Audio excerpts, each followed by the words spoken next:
विधानसभा चुनाव 2025 से पहले बिहार की राजनीति में बड़ा उलटफेर देखने को मिल सकता है। रुपौली उपचुनाव रिजल्ट के बाद कयास लगाया जा रहा है कि जनता अब पुराने चेहरों से उब चुकी है और नए विकल्पों की तलाश में है। लोकसभा चुनाव के बाद बिहार में एक हुए विधानसभा उपचुनाव के नतीजे बताते कि जनता नीतीश कुमार और तेजस्वी यादव के नेतृत्व से संतुष्ट नहीं है। इतना ही नहीं, एनडीए या इंडिया गठबंधन जनता को अब दोनों पर खासा भरोसा नहीं रहा है। यही कारण है कि सियासी पंडित रुपौली उपचुनाव रिजल्ट को दूसरे नजरिए से देख रहे हैं। कहा तो यह भी जा रहा है कि पर्दे के पीछे से सियासी खेल खेला जा रहा है, जिसका असर 480 दिन बाद दिखेगा। दरअसल लोकसभा चुनाव 2024 में एनडीए को 9 सीटों का नुकसान उठाना पड़ा। दूसरी ओर इंडिया गठबंधन को अपेक्षा के अनुसार खास बढ़त नहीं मिली। इससे साफ है कि जनता अब किसी भी पार्टी के बहकावे में नहीं आने वाली है और राज्य के विकास के लिए नए चेहरों को मौका देने के लिए तैयार है। 2024 के लोकसभा चुनाव में बिहार की 40 में से 39 सीटें जीतने वाली एनडीए को इस बार सिर्फ 30 सीटों से संतोष करना पड़ा। कई सीटों पर तो एनडीए उम्मीदवार मामूली अंतर से जीते। दूसरी तरफ इंडी अलायंस को भी जनता ने कोई खास पसंद नहीं किया। 2019 में एक भी सीट नहीं जीत पाने वाली आरजेडी को इस बार सिर्फ 4 सीटें मिली।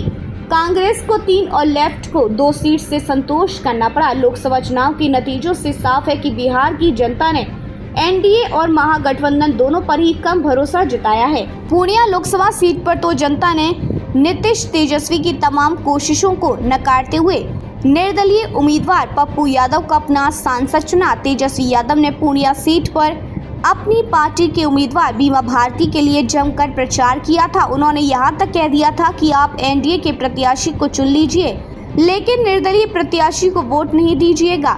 मुख्यमंत्री नीतीश कुमार ने भी पूर्णिया में अपनी पार्टी के उम्मीदवार के लिए चुनावी सभाएं की थी, लेकिन पूर्णिया की जनता ने नीतीश और तेजस्वी को नकारते हुए पप्पू यादव पर भरोसा जताया।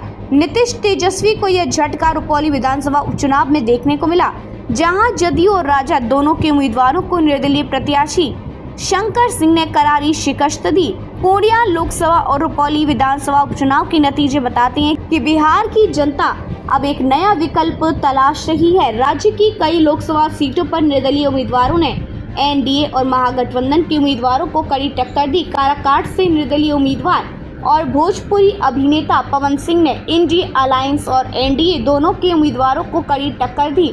जहानाबाद में भी बसपा उम्मीदवार ने एनडीए और महागठबंधन के उम्मीदवारों को कड़ी टक्कर दी। इन नतीजों से साफ है कि बिहार की जनता अब नीतीश कुमार की सुशासन बाबू वाली छवि और तेजस्वी यादव की युवा नेता वाली छवि से उब चुकी है। जनता को अगर कोई नया विकल्प मिलता है तो वह उसे ही चुनने के लिए तैयार है। सियासी पंडित कहते हैं कि मुख्यमंत्री नीतीश कुमार की लोकप्रियता कम होने का सबसे बड़ा कारण है उनका बार बार पाला बदलना। अपने 4 कार्यकालों में नीतीश कुमार रिकॉर्ड 9 बार मुख्यमंत्री पद की शपथ ले चुके हैं। वे कभी राजद तो कभी बीजेपी के साथ मिलकर सरकार बनाते रहे हैं। 2005 में बीजेपी के साथ मिलकर सरकार बनाने के बाद नीतीश कुमार बिहार में सुशासन बाबू की छवि बनाई थी। उन्होंने बिहार को बदलने के लिए कई कोशिशें भी की, लेकिन ऐसा लगता है कि समय के साथ कुर्सी के मोह ने नीतीश कुमार को बिहार की जनता से दूर कर दिया है। राजनीतिक जानकारों का मानना है कि बिहार की जनता अब ना तो नीतीश कुमार पर भरोसा कर पा रही है और ना ही तेजस्वी यादव जनता का भरोसा जीत पा रहे हैं। पूर्णिया और रुपौली के नतीजे इस बात के संकेत हैं। ऐसे में बिहार विधानसभा चुनाव 2025 में बड़ा उलटफेर देखने को मिल सकता है। जनता बदलाव चाहती है और अगर उसे कोई नया और बेहतर विकल्प मिलता है तो वह उसे चुनने से पीछे नहीं हटेगी।